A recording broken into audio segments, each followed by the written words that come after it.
दोस्तों आज की वीडियो में मैं आपको बताने वाला हूं जो हमारा सब्जेक्ट है टेक्निकल कम्युनिकेशन, इसके इंपॉर्टेंट क्वेश्चन यूनिट 1 से लेकर यूनिट 5 तक के। सबसे पहले तो मैं आपको बताना चाहता हूँ इस वाले सब्जेक्ट से ना बहुत ज़्यादा उल्टे सीधे क्वेश्चन पूछे जाते हैं। तो जो मैं क्वेश्चन बता रहा हूँ उनको पढ़ के चले जाना, क्योंकि कभी कभार बहुत ज़्यादा उल्टा सीधा पेपर भी आ जाता है, उल्टे सीधे भी क्वेश्चन पूछ ले जाते हैं। तो देख लेते हैं यूनिट 1 में कौन कौन से क्वेश्चन है, जैसे कि barriers to communication and types of barriers and the ways to overcome of the barrier, analyse the reason due to which problem arises. तो इसको देख लेना, इंपॉर्टेंट रहेगा, मोस्ट इंपॉर्टेंट ही मानना इसको। अगला क्या है, flows of communication and types. Types को हम लेवल्स भी कहते हैं, लेवल्स ऑफ कम्युनिकेशन, ये भी इंपॉर्टेंट रहेगा, इस तरीके के क्वेश्चन पूछे जाते हैं। अगला क्या है, एक्सप्लेन 7 सीज ऑफ कम्युनिकेशन, ये इस तरीके से भी आ सकता है। What are the important features of communication, important रहेगा, देख लेना। फोर्थ क्या है, communication and process of communication and role of communication and purpose of communication, important रहेगा, देख लेना। फिर अगला क्या है हमारा, differentiate between code and content in the communication, how do they influence the interpretations of a messages, इसको देख लेना, इंपॉर्टेंट रहेंगे सब क्वेश्चन। 6 क्वेश्चन है तो देख लेना। How can understanding voice dynamic improve communication effectiveness, provide example.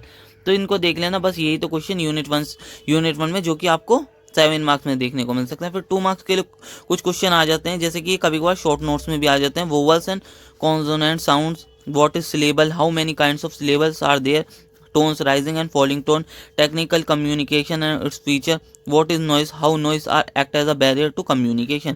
तो ये सब क्वेश्चन देखने को मिल सकते हैं यूनिट 1 में, जो 2 मार्क्स में देखने को मिल सकते हैं। अब आ जाते हैं यूनिट 2 पर। इस वाली यूनिट से ना सबसे ज़्यादा उल्टे सीधे क्वेश्चन पूछे गए हैं, तो इनको देख लेना। जीडी वाला इतना इंपॉर्टेंट नहीं है, क्योंकि कुछ साल से पूछा नहीं जा रहा, पहले बहुत ज़्यादा पूछे जाता था, पर कभी को अब की बार पूछ लिया जाए तो देख लेना, अब पूछा नहीं जा रहा वैसे। What is group discussion? GD and suggest some important do's and don'ts of GD and method types of GD and purpose। ठीक है ना, ऐसे ही इंटरव्यू भी पहले बहुत ज़्यादा पूछा जाता था, अब नहीं पूछा जा रहा, इस बार पूछ लिया जाए तो देख लेना, ठीक है ना। What is interview? What are the objective of an interview? How many kinds of interviews are there? What preparations you would do before appearing in interview? Suggest some tips and with the interview। ठीक है, इनको देख लेना। और ये वाला question पूछा जा रहा है बहुत ज़्यादा अब इस बार, कुछ सालों से वाला क्वेश्चन बहुत ज़्यादा पूछा जा रहा है, जैसे कि what is statement of purpose, SOP, what should be include in SOP, what are the challenges faced while an SOP and how can they be overcome, what is the purpose of SOP in graduate school and mission process, how do you structure and effective SOP. ये SOP वाला most important मानना, हर साल पूछा जा रहा है, इसको बिल्कुल भी मत छोड़ना। अगला क्या है, what do you know about technical lecture, how many kinds of technical lecture are there in the journal, some feature of technical lecture, what is an expert technical lecture, how can audio visual ads be helpful in the delivery of the same। ठीक है, इसको देख लेना, ये भी most important रहेगा। ये 2 question सब में ज्यादा पूछे जा रहे हैं। फिर 5th क्या है, describe the writing and presentation of the expert technical lecture for engineering professionals. ठीक है, इसी तरीके के क्वेश्चन पूछे जाएंगे। अगला क्या, what are the key steps in planning and organizing a research paper for presentation at a seminar और conference, explain the structure of a seminar और कॉन्फ्रेंस पेपर, इसको देख लेना, इंपॉर्टेंट रहेगा। ये वाला क्वेश्चन इस तरीके से भी आ सकता है, explain the process of writing a conference paper, discuss the structure, style and content require for effective presentation on stage. ठीक है ना, इस तरीके से भी आ सकता है, इंपॉर्टेंट रहेगा ये क्वेश्चन, ठीक है ना, दोनों तरीके में से किसी भी तरीके से आ सकता है। अगला क्या है, ये क्वेश्चन बहुत ज्यादा इंपॉर्टेंट है, रिज्यूमे एंड सीवी, ये हर बार पूछा जा रहा है ज्यादातर, मोस्ट इंपॉर्टेंट मानना। जो मैंने बताया उनको बिल्कुल भी मत छोड़ना। What is resume, define it, write your resume for the post of trainee engineer for L&T solutions. ठीक है, ये आ सकता है। What is CV, what are things you that you were include in CV. ठीक है, ये आ सकता है। What is the difference between CV and resume, which one is better and why. ठीक है ना, एक सही क्वेश्चन है, मोस्ट इंपॉर्टेंट रहेंगे। एक पढ़ लेना, दूसरा तो खुद भी बना के लिख सकते हो, पूरा क्वेश्चन थोड़ा बहुत पढ़ लेना। अगला क्या है, what is the role and important of communication, developing network and building relationship in effective profiling, prepare a list of dos and don'ts for effective networking at a career fair. Important रहेगा, देख लेना।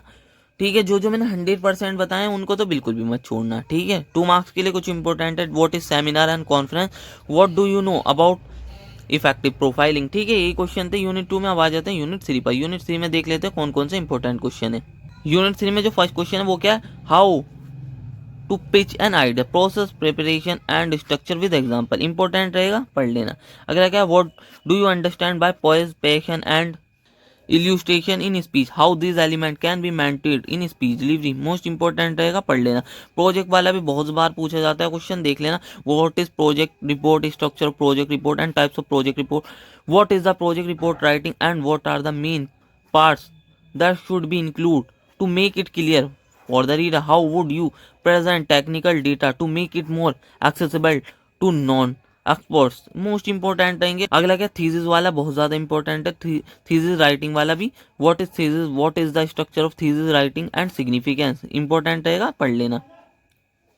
अगला क्या, what is proposal, what are the objective of proposal, discuss the structure of good proposal and types of proposal. ठीक है ना, ये इस तरीके से लिखने के लिए आ सकते हैं प्रपोजल। ठीक है, देख लेना, इंपॉर्टेंट रहेगा। एक ही क्वेश्चन में पूरा लिखने के लिए भी आ सकते हैं, जैसे कि difference between elevator and the business pitch, show 8 step process for pitching an idea. Important रहेगा।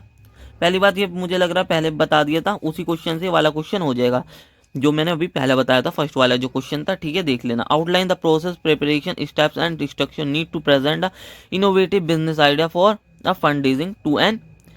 तो ये भी फर्स्ट क्वेश्चन से ही हो जाएगा। ठीक है ना, ये दोनों फर्स्ट क्वेश्चन से ही हो जाएंगे। इस यूनिट के मिलते जुलते क्वेश्चन है, देख लेना। टू एन अप्रोप्रिएट ऑडियंस, ठीक है, उसी क्वेश्चन से हो जाएंगे, देख लेना। Express true differences between the report and proposal. अगला क्या, what is solicited and unsolicited proposal, define abstract and summary. ये 2 मार्क्स के लिए इंपॉर्टेंट है। What is strategies would you use to maintain audience engagement throughout a presentation. ठीक है, इसको देख लेना। अब आ जाते हैं यूनिट 4 पर। सब में ज्यादा इंपॉर्टेंट लीडरशिप वाला ये, what do you mean by leadership communication, give some example of leadership communication, what are the purpose of leadership communication, why should a leader be socially competent, be a good leader, how leadership communication can be achieved। और ये इस तरीके से भी आ सकता है, pillars of leadership communication. ठीक है, 100% इंपॉर्टेंट रहेगा। ये वाला बहुत ज्यादा इंपॉर्टेंट है। Emotional intelligence and significance in building trust through out communication, example for essential component for emotional intelligence, why it is important in professional life. Important रहेगा। टेक्ट और इंटेलिजेंस वाला भी इंपॉर्टेंट है, डिफरेंस बिटवीन टेक्ट एंड इंटेलिजेंस। और अगला क्या, thinking skill and types and in what ways you can use thinking skills to analyze the solve a leadership communication process। Important रहेंगे, सब देख लेना। ठीक है ना। अगला क्या, explain content, feeling, intention, behaviour, provide and receiving feedback with the reference to communication and social competence. ये इंपॉर्टेंट क्वेश्चन है सारे। अगला, cognitions and behavioural skills required for a social competence, state the impact of a communication on social competence. देख लेना, important रहेंगे सब। ठीक है, इतने इंपॉर्टेंट तो नहीं कहूँगा, पर फिर भी देखने को मिल सकते हैं। इनको देख के चले जाना, क्योंकि इस वाले सब्जेक्ट से बहुत ज़्यादा उल्टे सीधे क्वेश्चन पूछे जाते हैं। What is the role of communication in maintaining trust, how and in what ways we should pass feedback, what are the precautions that one could bear in mind while receiving feedback. ठीक है ना, देख लेना। Discuss the role of feedback in improving communication skill, how can leader give and receive feedback, give and receive feedback effectively. ठीक है, इस तरीके के क्वेश्चन पूछे जाएंगे, देख लेना। 2 मार्क्स के लिए कुछ इंपॉर्टेंट क्वेश्चन है, जैसे कि what is intelligence, give an example in support your answer, you can measure intelligence in if yes how, social competence, what is the content and feelings. Unit 5 बहुत ज़्यादा इजी है, सारे खुद बना के लिख सकते हो। जैसे कि कंटेंट क्रिएशन वाला पूरा क्वेश्चन खुद बना के लिख सकते हो। Content creation for social media, types of content used in social media, write a short note on content creation for emails, webinars and podcast and blogs, what are the possible harmful effects of content creation on social media, discuss its impact on a person mental health, privacy and social life. Important रहेगा, पढ़ लेना। ये तो खुद भी बना के लिख सकते हो पूरा क्वेश्चन। अगला क्या, explain Swami Vivekananda concept of personality development. Most most most most important मानना एक, ये वाला क्वेश्चन किसी हालत में नहीं छोड़ना है। ये वाला क्वेश्चन किसी हालत में नहीं छोड़ना। फर्स्ट वाला तो खुद भी बना के लिख सकते हो, वाला क्वेश्चन किसी हालत में मत छोड़ना। एक आ जाता है, एक और बताऊंगा, 2-3 क्वेश्चन तो ऐसे हैं जो बिल्कुल भी मत छोड़ना। What are the social media ethics and you can would follow them, clear your answer with suitable example, पढ़ लेना, ठीक है। Discuss the ethical and effective use of social media in promoting content. How should individual balance promotion with authenticity? What are strategies would you use to ensure for use of social media in both effective and ethical? पढ़ लेना। What is the role of speech in developing personality? ठीक है, देख लेना, ये important रहेंगे। ये वाला एक मोस्ट इंपॉर्टेंट है, discuss the Abraham Maslow's theory of personality and need and limitation. एक ये वाला किसी हालत में मत छोड़ना। लगा है, discuss various kind of personalities along with characteristics of each kind, how do they affect the way people think feel and behave in daily life and communication. देख लेना, इंपॉर्टेंट रहेगा ये वाला भी। अगला क्या, describe features of 5 layer of existence of a human personality. Important तो ये भी है, ये वाले बहुत ज़्यादा इंपॉर्टेंट है। 9th वाला भी इंपॉर्टेंट है। How would you apply to concept of personality from Maslow's, Freud और Jung to make the content more relatable and engaging to your target audience. इस तरीके के क्वेश्चन पूछे जाएंगे, इन सबको देख लेना। 2 मार्क्स के लिए कुछ क्वेश्चन है, जैसे कि define webinar, how many kinds of webinars are there, ये तो आपको पता ही होगा। What is the MBTI, who developed it, what is id, ego and super ego as described by Freud. Personality assessment, who was Carl Jung, how many kinds of archetypes did he describe in his assessment of personality। यही तो unit 1 से unit 5 तक के question. ये वाली PDF Telegram channel पर देखने को मिल जाएगी। अब मिलते हैं इसी तरीके की नेक्स्ट वीडियो में।